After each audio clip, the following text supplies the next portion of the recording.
Now we come to the next sutta, 94, Ghotamukha Sutta, to Ghotamukha.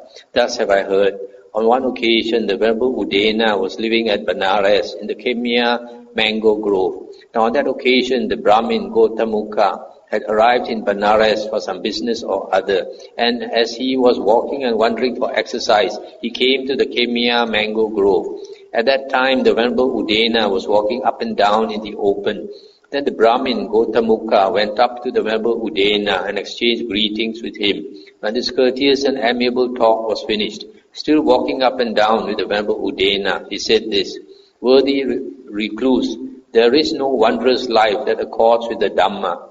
So it seems to me here, and that may be because I have not seen such venerable ones as yourself, or because I have not seen the Dhamma here."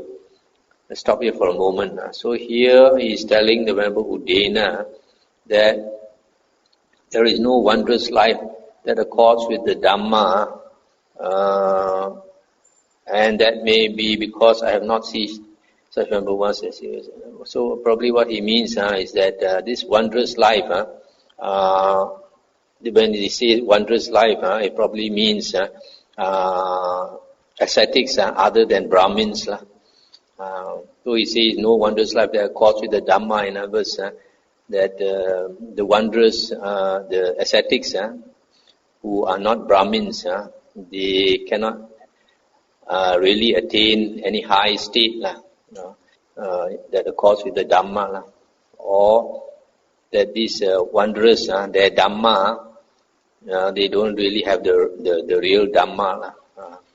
When this was said, the Venerable Udena stepped down from the walk and went into his dwelling, where he sat down on a seat made ready. And Ghotamukha too stepped down from the walk and went into the dwelling, where he stood at one side. Then the Venerable Udena said to him, "There are seats, Brahmin, sit down if you wish." And he said, "We did not sit down because we were waiting for Master Udena to speak. For how could one like myself presume to sit down on a seat without first being invited to do so?" Then the Brahmin Gotamukha took a low seat, sat down at one side, and said to the Venerable Udena, "Worthy recluse, there is no wondrous life that accords with the Dhamma. So it seems to me here, and that may be because I have not seen such venerable ones as yourself, or because I have not seen the Dhamma here." And Venerable Udena said, "Brahmin, if you think any statement of mine is to be agreed with, then agree with it. If you think any statement of mine is to be argued against, then argue against it. And if you do not understand the meaning of any statement of mine, ask me to clarify it thus: How is this, Master Udena? What is the meaning of this? In this way we can discuss this matter." And he said, "Master Udena, if I think any statement of Master Udena's is to be agreed upon, is to be agreed with, I shall agree with it. If I think any statement of his is to be argued against, I shall argue against it. And if I do not understand the meaning of any statement of Master Udena's, then I shall ask Master Udena to clarify it thus: How is this, Master Udena? What is the meaning of this? In this way let us discuss this matter."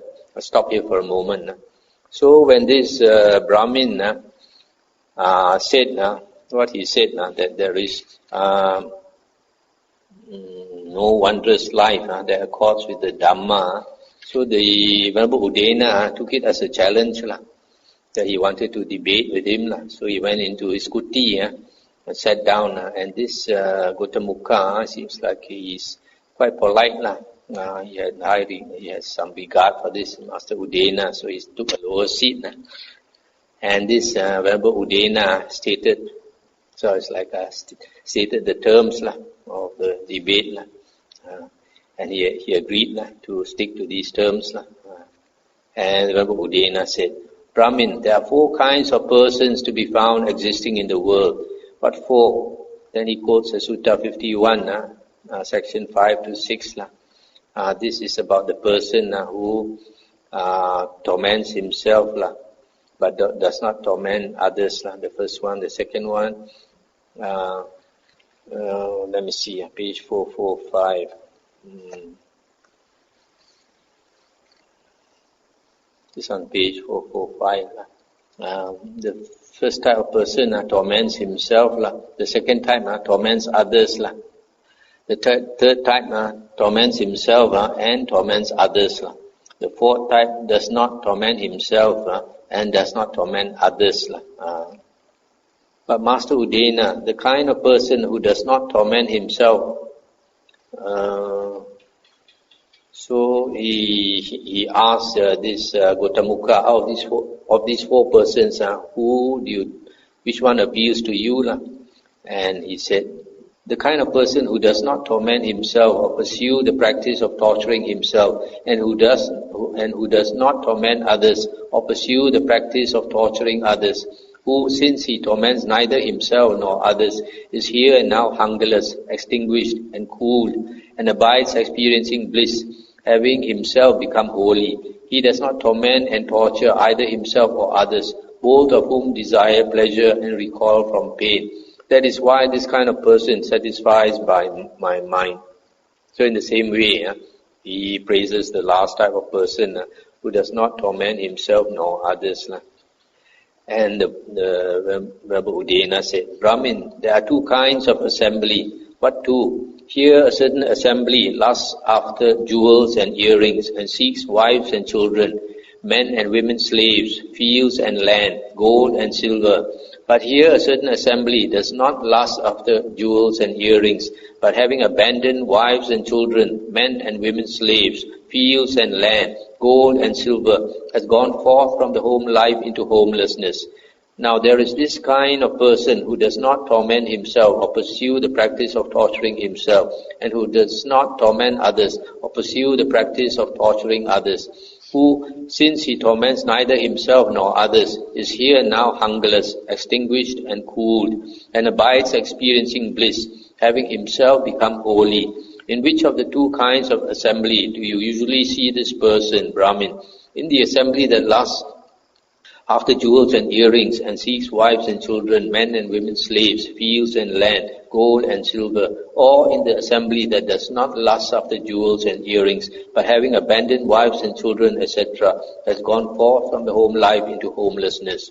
I usually see this kind of person, Master Udena, in the assembly that does not lust after jewels and earrings, but having abandoned wives and children, etc., has gone forth from the home life into homelessness. And then Venerable Udena said, but only just now, Brahmin, we understood you to say, worthy recluse, there is no wondrous life that accords with the Dhamma. So it seems to me here, and that may be because I have not seen such venerable ones as yourself, or because I have not seen the Dhamma here. And he said, certainly, Master Udena, it was in order to learn that I spoke those words. There is a wondrous life that accords with the Dhamma, and so it seems to me here, and may Master Udena remember me to have spoken thus. It would be good if, out of compassion, Master Udena would expound to me in detail those four kinds of persons he mentioned in brief. Stop here for a moment.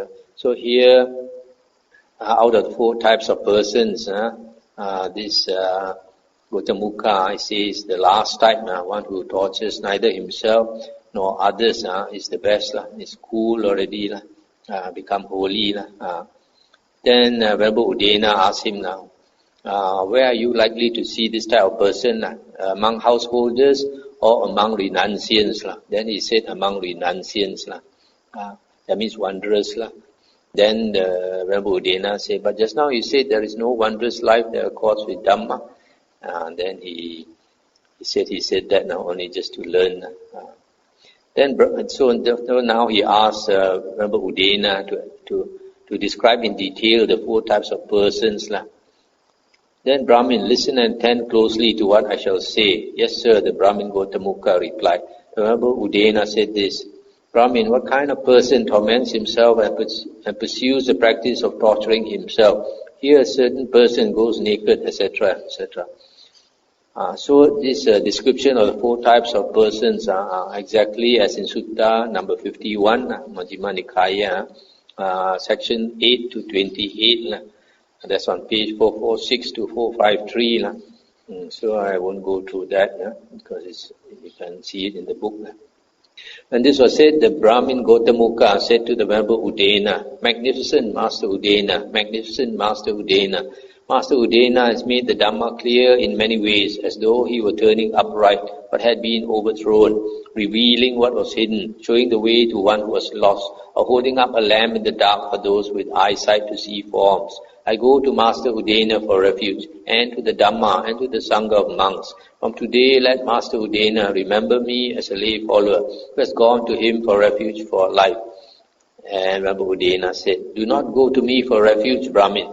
Go for refuge to that same blessed one to whom I have gone for refuge. Where is he living now, that Master Gotama, Arhan Sammasambuddha, Master Udena? That blessed one, Arhan Sammasambuddha, has attained final Nibbana, Brahmin. And he said, if we heard that Master Gotama was within 10 leagues, we would go 10 leagues in order to see that Master Gotama, Arhan Sammasambuddha. If we heard that Master Gotama was within 20 leagues, 30, 40, 50, 100 leagues, we would go 100 leagues in order to see that Master Gotama, Arhan Sammasambuddha.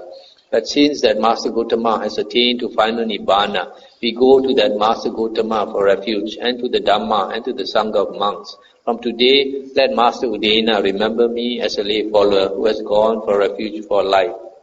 Now Master Udena, the king of Anga, gives me a daily donation. Let me give Master Udena a regular donation from that.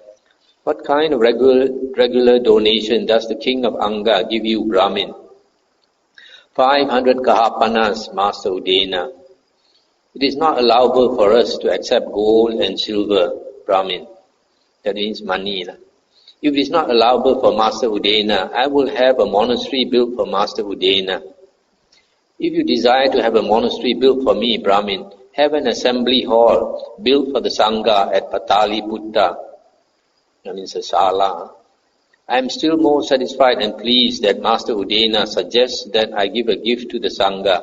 So with this regular donation and another regular donation, I shall have an assembly hall built for the Sangha at Pataliputta. Then with that regular donation which he offered to Master Udena and another regular donation added to it, the Brahmin Gotamukha had an assembly hall built for the Sangha at Pataliputta, and that is now known as the Ghotamukhi. That's the end of the sutta. So here you can see here that these Brahmins, some of them, like this man, he has a daily allowance of 500 kapanas, maybe you can say $500 from the king every day. Gives me a daily donation, so $500 every day. So he wanted to give that to the monk, but the monk says we cannot accept money. Then he wanted to build a monastery for him, and this monk didn't want a monastery and asked him to build a sala, assembly hall for the Sangha.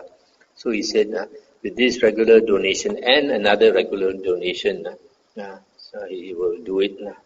So these Brahmins, you can see, originally Brahmins were supposed to be ascetics, and they meditated and begged for their food, and that's how they attain psychic powers, and from their psychic powers, they probably converse with the devas and learn a lot of mantras, words of power.